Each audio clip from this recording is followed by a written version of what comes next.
नमस्कार दोस्तों, आप सभी का स्वागत है इस नए इनिशिएटिव में जिसका नाम है लर्नर्स पोडियम। और यहाँ पर हम डिस्कस करेंगे current affairs, prelims point of view से भी और मेंस पॉइंट ऑफ व्यू से भी। प्रीलिम्स में तो देखो डायरेक्ट क्वेश्चन आ सकते हैं, और मेंस में आप क्या है डाटा एनहेंस करने के लिए अपना आंसर राइटिंग में इन सबको यूज़ कर सकते हैं।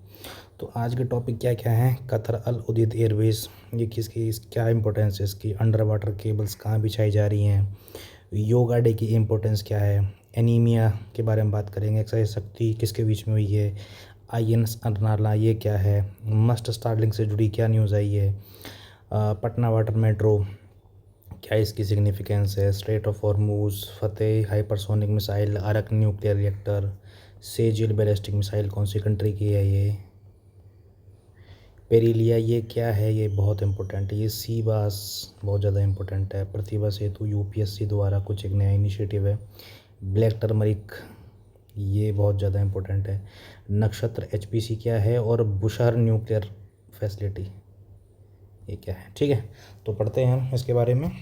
तो ठीक है, कंटिन्यू करते हैं। ये है कतर, और कतर में है अल उदीद एयरबेस। ठीक है, इसकी कैपिटल है दोहा, और इसकी इम्पोर्टेंट ये है कि यूएसए का लार्जेस्ट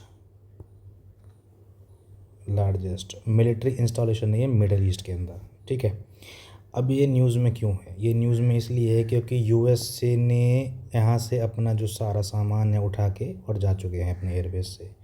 क्यों जा चुके हैं? क्योंकि टेंशन बढ़ रही हैं मिडल ईस्ट के अंदर। ठीक है, ईरानियन स्ट्राइक्स का खतरा है, फ्रॉम पोटेंशियल ईरानियन स्ट्राइक्स, तो इसलिए यूएसए ने यहाँ से अपना मिलिट्री जेट्स जो हैं कतर एयरवेज में जो खड़े थे वहाँ से अपने पुल्ड ऑफ कर लिए हैं, यहाँ से पुल्ड आउट कर लिए हैं यहाँ से। ठीक है, तो ये इसलिए इम्पोर्टेंट है यहाँ पे, तो इसको लोकेशन पता होनी चाहिए। अल उदीद एयरबेस कतर में है, मैच द फॉलोइंग में आ सकता है। ठीक है, किसी भी एग्ज़ाम में आ सकता है, प्रीलिम्स में। तो ये जानना ज़रूरी है कि भाई ये क्या है, कहाँ था, और इसकी क्या इम्पोर्टेंस है। ठीक है, एक ये है खोर अल उदीद, इसके बारे में भी आपको पता होना चाहिए। ये अल उदीद एयरबेस है, ये दो है, इसकी कैपिटल है, ऊपर पर्शियन गल्फ़ है, यहाँ बहरीन है, इसकी कैपिटल मनामा है, ये गल्फ़ ऑफ बहरीन है, ये सऊदी अरबिया है। तो कतर सिर्फ लैंड बॉर्डर शेयर करता है सऊदी अरबिया के साथ। ठीक है, ये एक पॉइंट है यहाँ पे, लेकिन ये जो है ना मरीन बॉर्डर शेयर करता है बहरीन के साथ और यूएई के साथ। ठीक है, ये हम इम्पोर्टेंट इन्फॉर्मेशन है कि यहाँ से जान लेते हैं। ठीक है, तो ये क्या है, यूएस का लार्जेस्ट मिलिट्री इंस्टॉलेशन है, कहाँ पर? मिडल ईस्ट में। क्या नाम है? अल उदीद एयरबेस। ठीक है, अगला टॉपिक है, अभी क्या है ना, मिडल ईस्ट जो जगह है ये काफ़ी ज़्यादा न्यूज़ में है, क्योंकि यहाँ बहुत कुछ चल रहा है, और इसलिए इससे आने वाले, इस आप साइड में देखोगे इसमें बहुत टॉपिक है यहाँ से, क्योंकि आप चाहो ना चाहो टॉपिक यहाँ से निकल के आ ही रहे हैं। तो ठीक है, ये न्यूज़ क्या है, तो इंडिया ने डील की है यूएई और सऊदी अरेबिया के साथ, यूएई प्लस सऊदी के साथ। क्या डील की है? पावर मिनिस्टर ने की है अभी डील, हमारे मिनिस्टर ने की। क्या डील की है कि ये सप्लाई होगी यहाँ पे इलेक्ट्रिसिटी विया अंडर सी केबल्स।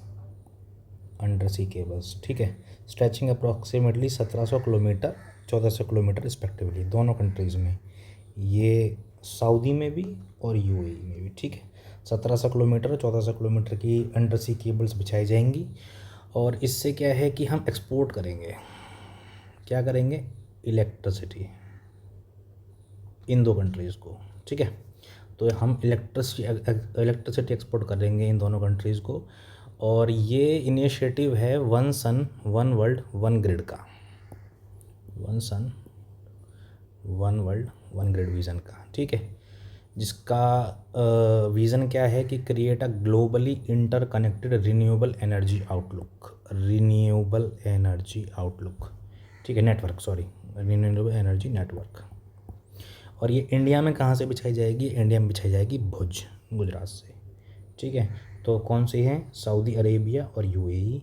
ये इधर अरेबियन सी है, ये यमन है, ये ओमान है, ये गल्फ़ ऑफ ओमान है, ये पर्शियन गल्फ़ है, ये अभी हमने कतर पढ़ा, ये रहा, यहाँ पे हमने एयरबेस पढ़ा था। ठीक है, यहाँ पे पड़ा था, और ये रियाद इसकी कैपिटल है। ठीक है, ये अपना रेड सी है।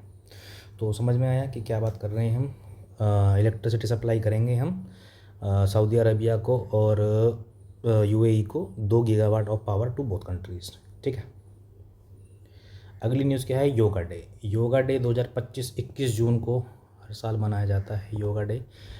योगा शरीर के लिए, हेल्थ के लिए, बॉडी के लिए, माइंड के लिए, सबके लिए बहुत इंपॉर्टेंट है। इसकी थीम क्या है इस बार की, yoga for one earth one health. ठीक है, ये इसकी थीम है, ये इसकी थीम है।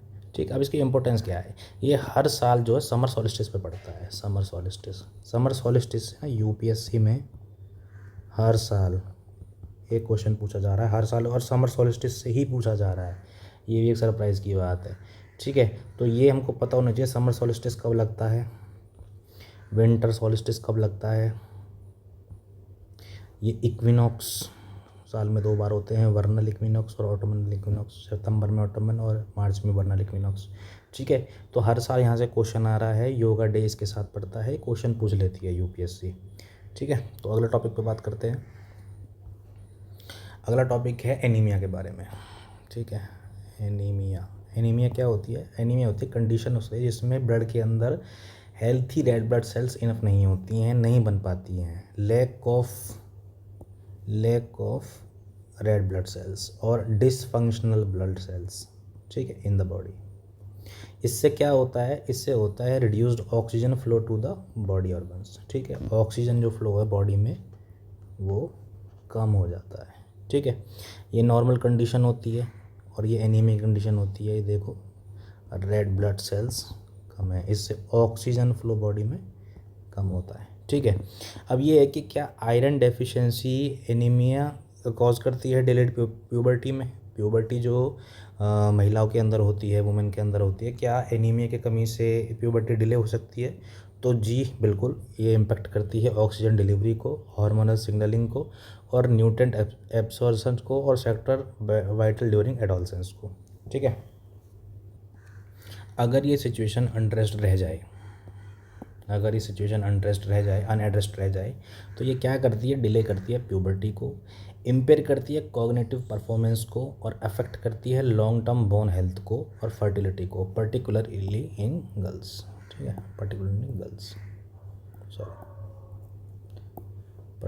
गर्ल्स।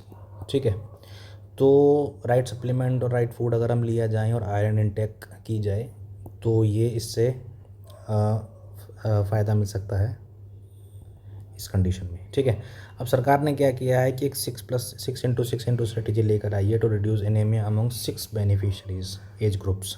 कौन कौन से हैं, चिल्ड्रन 6 से 59 महीने के, 6 to 59 months, children 5 to 9 years, adolescents 10 to 19 years, women of reproductive age 15 to 49 years, और प्रेग्नेंट वुमेन और लैक्टेटिंग वुमेन। इनके लिए 6x6 स्ट्रेटेजी लेकर आई है सरकार। भारत सरकार का विज़न है एनीमिया मुक्त भारत बनाना। ठीक है, तो ये है, तो हम ठीक है पढ़ते हैं अगली खबर पे। अब ये है INS अरनाला। ठीक है, INS अरनाला क्या है, ये है एक हमारा first anti submarine warfare shallow water craft. First anti submarine warfare shallow water craft. Shallow water craft को हम समझेंगे, इसका मतलब क्या है। शैलो वाटर का मतलब होता है कि ये शैलो वाटर, शैलो मतलब सतह पे, कोस्टल वाटर्स में जो एनिमी सबमरीन्स हैं उनको डिटेक्ट करेगी और उनको डिस्ट्रॉय करेगी। ठीक है, ये है first anti submarine warfare shallow water craft. क्या नाम है, INS अरनाला। ठीक है, तो इंडक्ट किया गया है इसको इंडियन नेवी में। कहाँ पर, विशाखापट्टनम नेवल डॉकयार्ड में। ठीक है, chief of defence Anil Chauhan के अटेंड नहीं किया, इन्होंने अटेंड किया था इस सेरेमनी को। ठीक है, ये 80% इंडिजियस कंटेंट से बनी हुई है और कैपेबल है ये encountering under water threats in coastal and shallow water, हमने पढ़ा अभी। ठीक है, अभी INS अरनाला जो नाम है, अरनाला ये क्या है, ये अरनाला ना एक फोर्ट है, कहाँ पर, महाराष्ट्र में। ठीक है, किसने बनवाया था, महमूद बेगदा ने। ठीक है। कब बनवाया था? 1516 में। महाराष्ट्र में पड़ता है ये, मुंबई के पास। ठीक है, आई थिंक पालघर। तो यहाँ पड़ता है ये I N S Arnala. Arnala fort है विरार, महाराष्ट्र में पड़ता है ये। ठीक है, तो चलते हैं अगले टॉपिक की तरफ। इंडियन भारत जो सरकार है उसने लाइसेंस दे दिया है स्टारलिंक को। स्टारलिंक क्या है? मस्क का, एलॉन मस्क जो बिलियनियर हैं यूएसए के, उनका एक इंटरनेट, सैटेलाइट इंटरनेट प्रोग्राम है। तो सरकार ने इसको लाइसेंस दे दिया एलॉन मस्क को टू ऑपरेट इन इंडिया। इससे जो इंटरनेट की जो स्पीड है वो थोड़ी बढ़ के मिलेगी कंपेयर टू जो अभी स्टार्ट अभी है जो इंडिया में। और सर्विस मॉडल इसका डायरेक्ट टू कस्टमर्स है। ये टेलीकॉम ऑपरेशंस कंपनी के साथ काम करते हैं और ये ग्लोबल है, डायरेक्ट सर्विस है, ये पार्टनर बेस्ड सर्विस है। और ये इंडिविजुअल होम वाले बिजनेस के लिए भी है और ये एंटरप्राइज, गवर्नमेंट और ऑर्गेनाइजेशंस के लिए है। ठीक है, तो ये जो स्टारलिंक है ये थर्ड कंपनी है फॉलोइंग यूट्सलेट, वनवेब और जियो सैटेलाइट। ठीक है, for centre based internet services. ठीक है, तो पटना के अंदर वाटर मेट्रो स्टार्ट हुई है। ये स्टार्ट हुई है along the Ganga river using electric boats to ease traffic congestion. ठीक है, तो ये एक बहुत अच्छा इनिशिएटिव लिया है सरकार ने वाटर मेट्रो का। ठीक है, कहाँ पे? गंगा रिवर पे। ये इनिशिएटिव इंस्पायर्ड है कोची मॉडल। कोची के अंदर भी वाटर मेट्रो है ना, कोची वाटर मेट्रो। तो ये वहाँ से इंस्पायर्ड है और ये ऑफ़र करेगी sustainable public transport and promote करेगी इको टूरिज्म को। ठीक है, तो ये सरकार का जो गोल है ब्रॉडर वाटरवे डेवलपमेंट गोल का, उस इनिशिएटिव के थ्रू है और ये एम्प्लॉयमेंट भी बूस्ट करेगी, लोकल इंफ्रास्ट्रक्चर में भी मदद करेगी। ठीक है, तो बिहार इलेक्शन आ रही हैं तो सरकार का ये बहुत अच्छा इनिशिएटिव है। ठीक है, अब बात करते हैं स्ट्रेट ऑफ हॉर्मुज़ की। क्या न्यूज़ है? न्यूज़ ये है कि ईरान ने, एक तो न्यूज़ में आगे पढ़ूंगा इसी स्लाइड में, आगे स्लाइड में बताऊंगा कि ईरान इसको बंद करने की सोच रहा है, क्लोज़ करने की सोच रहा है स्ट्रेट ऑफ हॉर्मुज़ को। और अभी यहाँ पे बात कर रहा है ईरान के भाई हम यहाँ पे नेवल माइंस बिछा देंगे। ठीक है, नेवल माइंस बिछा देंगे क्योंकि कन्फ्लिक्ट अभी चल रहा है इजराइल और ईरान के बीच में। और ईरान को भी खतरा है कि कहीं यूएस से ईरान इसराइल के साथ हमारे अगेंस्ट वार में ना कूद जाए, तो हम इस तरीक़ा से स्ट्रेट ऑफ हॉर्मुज़ को चोक कर सकते हैं। ठीक है, तो अभी मैंने बताया था कि यहाँ पर कतर है, यहाँ पर भी अभी हमने एक एयरबेस पढ़ा था। ठीक है, अल उदैद एयरबेस, ये लार्जेस्ट है यूएसए का मिडल ईस्ट के अंदर। ठीक है, तो स्ट्रेट ऑफ हॉर्मुज़ में नेवल माइंस बिछाने की बात कर रहा है ईरान। ठीक है, तो इसकी लोकेशन बहुत ज़्यादा इंपॉर्टेंट है क्योंकि यहाँ से nearly 20% of global oil and LNG flows करता है यहाँ से, स्ट्रेट ऑफ हॉर्मुज़ से 20%। और अकॉर्डिंग टू इकरा की रिपोर्ट के अनुसार भारत का 40 to 50% of crude oil import होता है यहाँ से और 60% ऑफ नेचुरल गैस इंपोर्ट करते हैं हम इस कॉरिडोर से। तो अगर ये बंद हो गया, अभी आगे ना न्यूज़ स्लाइड में बताएंगे कि इसको बंद करने की बात कर रहा है ईरान, अगर ये बंद हो गया तो इंडिया का जो इम्पोर्ट है वो कितना ज़्यादा अफेक्ट होगा। ठीक है, तो इसकी लोकेशन बहुत ज़्यादा इंपॉर्टेंट है। तो स्ट्रेट ऑफ हॉर्मुज़ की लोकेशन देखते हैं, ईरान से बॉर्डर करता है नॉर्थ में और ये यूनाइटेड इसके अरब अमीरात इसके साउथ में है और मुसंदम जो एक एनक्लेव है ओमान का साउथ में, ये इसको बॉर्डर करता है। ठीक है, और ये कनेक्ट करता है पर्शियन गल्फ़ को गल्फ़ ऑफ ओमान से। ये रहा पर्शियन गल्फ़ और ये रहा गल्फ़ ऑफ ओमान, इसको कनेक्ट करता है स्ट्रेट ऑफ हॉर्मुज़। ठीक है, अब बात करते हैं ईरान की फतह 1 हाइपरसोनिक मिसाइल की। ठीक है, ये न्यूज़ में है काफ़ी। ये इम्पोर्टेंट इसलिए भी है क्योंकि ये पेनेट्रेट कर सकती है इज़राइल के आयरन डोम में। ठीक है, हाइपरसोनिक मिसाइल है ये, ईरान ने छोड़ी है वेडनेसडे को अगेंस्ट इसराइल और ये हाई स्पीड मिसाइल है एक, इसकी रेंज है 1400 किलोमीटर और ये इसको इंटरसेप्ट करना बहुत मुश्किल है। ठीक है, इसकी एक खासियत है कि ये अपनी डायरेक्शन मिड फ्लाइट में चेंज कर सकती है mid flight direction to avoid interception. समझे? तो इसका जो डिज़ाइन किया गया था वो इसीलिए किया गया था ताकि ये आयरन डोम जो इज़राइल का है उसको पार कर जाए। समझे?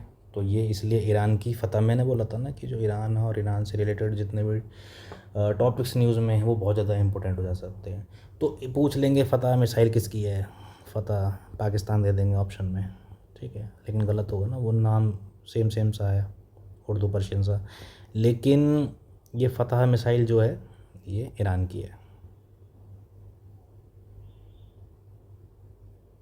ठीक है, हाइपरसोनिक मिसाइल है। अब बात करते हैं ईरान के अर्क न्यूक्लियर रिएक्टर की। मैंने कल भी पढ़ाए थे आपको कि कौन कौन से, ये बहुत ज़्यादा इंपॉर्टेंट है। रिसर्च रिएक्टर कौन सा है, uranium mine, military site, nuclear site. ये जानना ज़रूरी नहीं है कि ये न्यूक्लियर साइट है कि मिलिट्री साइट है, बस ये जगह याद होनी चाहिए, क्योंकि पेपर में क्या है, मैच द फॉलोइंग में पूछेगा, ज़रूर पूछेगा। मैं लिख के देता हूँ आपको, इस तरह का क्वेश्चन ज़रूर पूछता है। और आप देख लेना कहीं ना कहीं ऑप्शन में आपको ज़रूर मिलेगा ये अर्क न्यूक्लियर रिएक्टर या न्यूक्लियर फैसिलिटी, या कुछ भी पूछ लेगा अर्क किधर है, ठीक है। ये रहा अर्क, ये रहा इस्फहान, ये यज़्द, ये अगली साइड में पढ़ेंगे हम बुशहर, गचिन, नतंज, फोर्दो, परचीन, तेहरान, रामसर और ये बोनाप। ये रामसर साइट यहाँ से जो फेमस है, रामसर साइट, ये बोनाप, ठीक है। तो ये न्यूक्लियर साइट है। कौन कौन सी हैं, अर्क है, फोर्दो है, नतंज है और इस्फहान है। ये ईरान की न्यूक्लियर साइट्स हैं। तो आपको ना ये नाम बहुत ज़रूरी है, जो इनके ये नाम है ना, ये बहुत ज़्यादा इंपॉर्टेंट है। और मैं आपको लिख कर देता हूँ कि ये पेपर में ज़रूर पूछेगा इनको, किसी न किसी मैच द फॉलोइंग में या किसी ऑप्शन में डाल देगा पक्का। तो ये पता होना ज़रूरी है कि ये कहाँ पर है, ठीक है। तो इजराइल ने अटैक किया वहाँ पे अर्क न्यूक्लियर रिएक्टर पे, लेकिन खबर ये आई है कि अभी कोई रेडिएशन नहीं है न्यूक्लियर साइट पे, कोई रेडिएशन का खतरा नहीं हुआ है अभी, ठीक है। बढ़ते हैं आगे। फिर से आ गया ईरान की सेजिल बैलिस्टिक मिसाइल, सेजिल, ठीक है, Sejjil ballistic missile, ballistic missile, ठीक है। इजराइल पे इसने फर्स्ट अटैक किया है अपनी मिसाइल से, ठीक है। ये मिसाइल क्या है, ये 2 stage solid fuel surface to surface missile है with estimated range of up to 2000 kilometres, ठीक है। 59 फीट इसकी लेंथ है और ये डिलीवर कर सकती है अप्रॉक्सीमेटली 700 किलोग्राम ऑफ वेपन, ठीक है, वॉरहेड्स, ठीक है। तो ये है एक्यूरेसी है इसकी 10 मीटर की, और रेंज ये हमने बताई थी कि भाई 2000 से 2500 किलोमीटर तक की है। बैलिस्टिक है और सॉलिड है, 2 स्टेज फ्यूल, ठीक है। सेजिल मिसाइल कौन सी कंट्री की है, सेजिल ईरान। और फतह पड़ी थी अभी, फतह 1, ये भी किसकी है, ईरान की, ठीक है। तो ये ज़रूरी है जानने की भाई कौन सी मिसाइल कौन सी कंट्री की है, किसी भी एग्ज़ाम में पूछ सकता है, आपको पता होना चाहिए। एक क्रॉप है पेरीलिया, ठीक है, ये न्यूज़ में है, कहाँ उगाई जा रही है अभी, नॉर्थ ईस्ट इंडिया में, ठीक है। ये इसको शीशो भी कहते हैं, ठीक है। ये नॉर्थ ईस्ट नहीं, अपना इधर जहाँ एशियन बाकी कंट्री हैं, कोरिया वगैरह, जापान वगैरह, वहाँ पे इसको शीशो कहते हैं। ये एक हर्ब है फ्रॉम मिंट फैमिली, ठीक है, मिंट फैमिली की एक हर्ब है ये।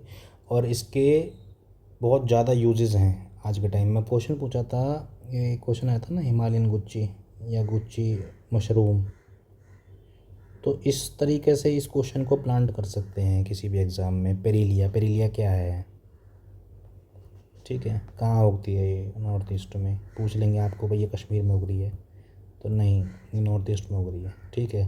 पूछ लेंगे कौन सी फैमिली से है, ये मिंट फैमिली से है, ठीक है।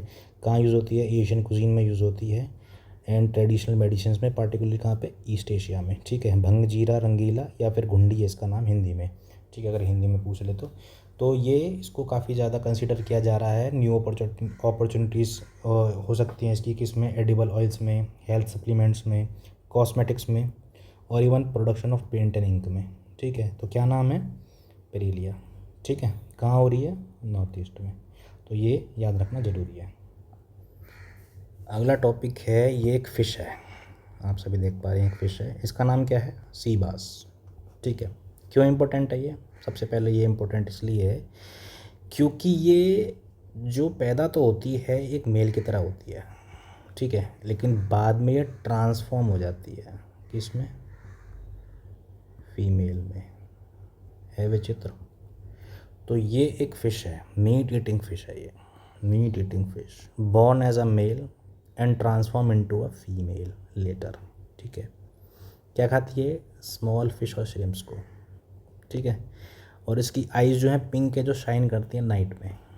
ठीक है, और ये क्या करती है? अपनी लाइफ को स्टार्ट करती है मेल की तरह, ट्रांसफॉर्म कर जाती है फीमेल में जब ये एडल्टहुड में चली जाती है, typically after 4 kilogram of weight. और इस फिनोमेना को क्या कहते हैं?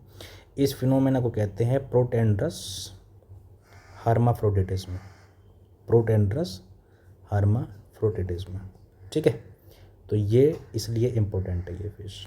पूछ सकते हैं, आप सोचोगे कि भाई ऐसी कौन सी फ़िश है, गलत करा है ऑप्शन, कि भाई ऐसी कौन सी फ़िश हो सकती है जो मेल की तरह बॉर्न होगी और फीमेल बन जाएगी बाद में? तो होती हैं, ऐसे भी होती हैं। समुद्र की गहराइयों में पता नहीं कितने कितने छुपे हुए हैं, बहुत पुराने पुराने राज जो हमको पता भी नहीं है।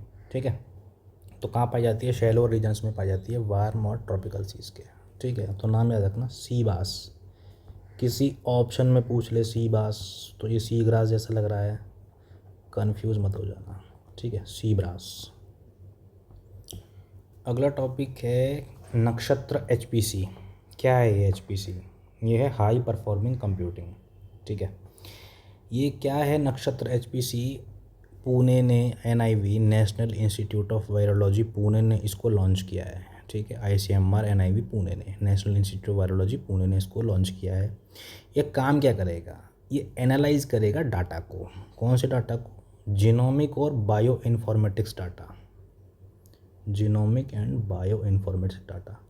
ये क्या करेगा? ये बूस्ट करेगा genomic research and public health readiness. ठीक है, देखो क्या हुआ था कोरोना के टाइम पे, जब कोविड आया था ना, तो इंडिया के पास डाटा नहीं था कि भाई हम इस बीमारी को कैसे टैकल करें, किस तरीक़ा से हम अपने डाटा को एनालाइज करें, यूज़ करें। ठीक है, सर्विलेंस कैसे करें डाटा की, AI ड्रिवन ड्रग कैसे दें, डाटा ही नहीं है हमारे पास। तो उसके लिए NIV पुणे ने लॉन्च किया है इस क्लस्टर को, जिसमें बहुत सारा डाटा होगा, 1 पेटाबाइट स्टोरेज तक। ठीक है, और ये हमारे काम आएगा एनालाइज करने को डाटा के। ठीक है, तो ये प्रधानमंत्री Ayushman Bharat health infrastructure mission के तहत है ये PM अभीम के तहत ये सेंट्रल स्पॉन्सर्ड स्कीम है, CSS। ठीक है, और इसका जो टोटल आउटले है वो 64,180 करोड़ का है। किस टाइम पीरियड के लिए? 2021 से 22 से 25-26 तक के लिए। ठीक है, तो ये याद रखने वाली बात है। नक्षत्र HPC क्या है ये? नक्षत्र HPC क्या है ये NIV पुणे का है, लॉन्च क्लस्टर है ये। ठीक है, PM अभिम में, जो बूस्ट करेगा जीनोमिक रिसर्च को। ठीक है, ताकि हम सपोर्ट कर सकते हैं early detection of virus surveillance, AI driven drug development और अर्ली आउटब्रेक डिटेक्शन को। ठीक है, ये क्या करेगा? स्ट्रेंथन करेगा इंडियाज़ पेंडेमिक प्रिपेयर्डनेस फॉर विकसित भारत 2047 को। ठीक है, नक्षत्र HPC। देखो UPSC ने लॉन्च किया है प्रतिभा सेतु, प्रतिभा सेतु। ठीक है, ये क्या करेगा? इन्होंने 1000 कैंडिडेट की ना लिस्ट बनाई है, लिस्ट। ठीक है, उसमें वो स्टूडेंट्स हैं जिन्होंने सब क्वालिफाई कर लिया था, इंटरव्यू में भी जाके बैठ गए थे, लेकिन उनका नाम कहीं नहीं आया। ठीक है, तो ऐसे 1000 बच्चों की लिस्ट निकाली है, तो उनको जॉब देंगे ये। कहाँ पे? सेंट्रल प्राइवेट एम्प्लॉय बना के। कहाँ पे? टॉप नॉन रिकमेंडेड या क्वालिफाइड कैंडिडेट्स को नौकरी देंगे सेंट्रल और प्राइवेट इंस्टीट्यूशंस में। ठीक है, तो क्या है? प्रतिभा सेतु, UPSC द्वारा प्रतिभा सेतु, ये रहा प्रतिभा सेतु। ठीक है, ये है ब्लैक टर्मरिक, काली हल्दी। ठीक है, कहाँ पाई जाती है? नॉर्थ ईस्ट में।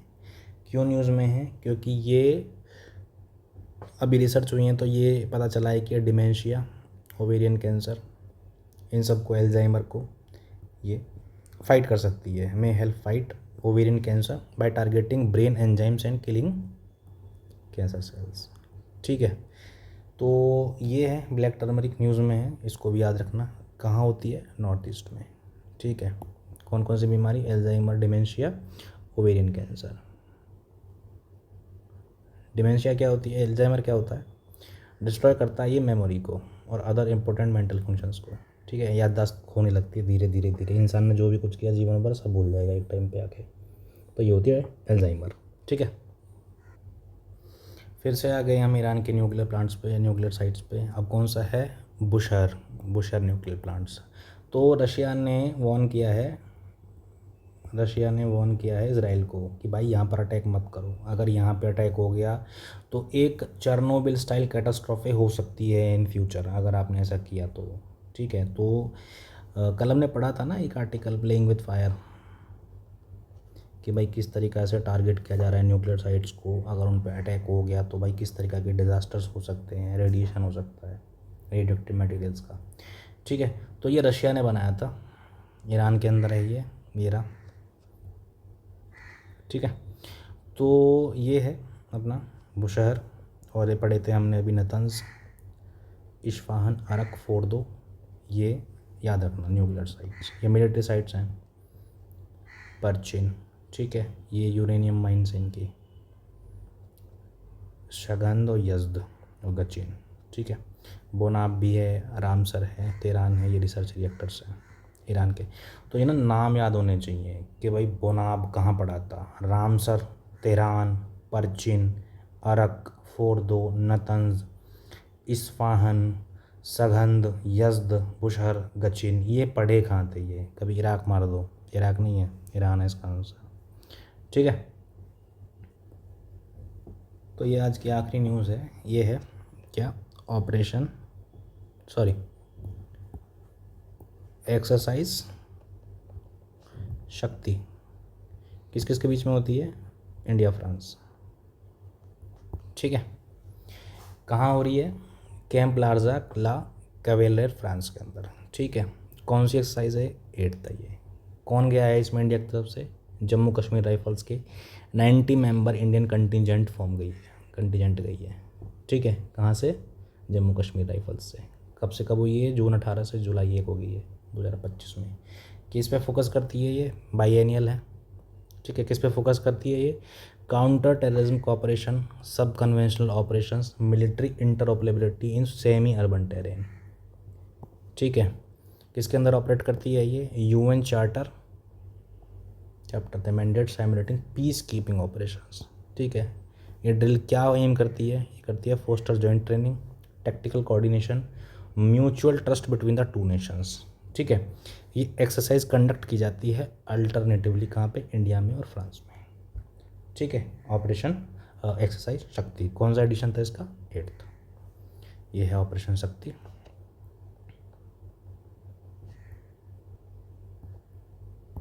ठीक है, तो थैंक यू वेरी मच आप सभी का लास्ट तक वीडियो देखने के लिए। और मैं अपलोड भी करूँगा इनकी पीडीएफ्स को जल्दी ही। आपको अगर इनमें पढ़ने के लिए चाहिए तो मैं आपको अपलोड कर दूँगा, बाकी आप यहीं से भी नोट्स बना सकते हैं। और धीरे धीरे बढ़ाएंगे, काम भी बढ़ाएंगे और तरीका भी बढ़ाएंगे अपना पढ़ाने का, और भी अच्छे तरीके से। ठीक है, तो आज के लिए इतना ही। और कल मिलते हैं 21 जून को। थोड़ा ये पेन, 21 जून को मिलते हैं कल। ठीक है, और एडिटोरियल्स और editorial news prelim specific news के लिए मीन्स में आप इन्हेंसमेंट में इसको यूज़ कर सकते हो डाटा को। ठीक है, तो आज हमने क्या क्या पढ़ा, रिवाइज कर लेते हैं एक बार। कतर का अल उदीद एयरबेस पढ़ा। ठीक है, ये मिडल ईस्ट में यूएसए का लार्जेस्ट मिलिट्री बेस है। ठीक है, यहाँ से क्या कर रहे हैं? ये निकल रहे हैं, यहाँ से जा रहे हैं अपनी फ्लीट लेके। ठीक है, अंडर वाटर केबल्स किसके बीच में बिछी हैं? अंडर वाटर केबल्स यूएई और सऊदी। ठीक है, किसके लिए? इलेक्ट्रिसिटी सप्लाई होगी यहाँ से 2 गीगावाट। ठीक है, दोनों कंट्रीज़ के बीच में। योगा डे कब ये कंसाइड करता है, ये समर सोलिस्टिस के साथ 21 जून। यूपीएससी ने क्वेश्चन पूछा है कई बार समर सोलिस्टिस के लिए। एनीमिया की बात की हमने, ठीक है, प्यूबर्टी में डिले कर सकती है एनीमिया, क्या होती है, lack of red blood cells. Exercise Shakti की बात की हमने, इंडिया फ्रांस 8th एडिशन कहाँ पे हुआ है, फ्रांस में हुआ है ये। ठीक है, INS अरनाला, अरनाला के बारे में बात की हमने। अरनाला क्या है, ये शैलो कोस्टल वाटर में एंटी सबमरीन वॉरफेयर है। ठीक है, anti submarine. Musk Starlink permission दे दी है इंडिया ने। ठीक है, satellite based internet. Patna water metro, Kochi water में मेट्रो से इंस्पायर्ड है ये, कोची से। कहाँ पे, गंगा रिवर पे। ठीक है, स्टेट ऑफ हॉर्मुज पढ़ा हमने, ईरान इसको चौक करने की बात कर रहा है, बंद करने की बात कर रहा है, और यहाँ पे नेवल माइंस भी बिछा रहा है, क्योंकि एस्केलेशन हो ही रहा है ईरान और इजराइल के बीच में, यूएस से भी आ सकता है इसके बीच में। तो इससे हमारे ट्रेड पे कितना फ़र्क पड़ेगा ये हमने पढ़ा कि 40 से 60% हमारा जो क्रूड ऑयल है और जो हमारी LPG है ये यहीं से आ रही है। ठीक है, और 20% ग्लोबल सप्लाई होती है। फतेह हाइपरसोनिक मिसाइल, ये अपना ईरान की है।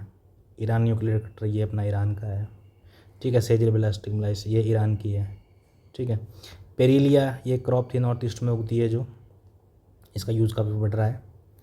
ठीक है, और नॉर्थ ईस्ट में होती है, और इसके काफ़ी ज़्यादा एडिबल ऑयल्स में, कॉस्मेटिक्स में, पेंट में, इंक में इसका यूज़ बढ़ सकता है आने वाले टाइम में। सी बास क्या है, ये एक फ़िश है, मीट ईटिंग फिश है ये पहले मेल होती है और एडल्टहुड में फीमेल बन जाती है, ये हमने पढ़ा।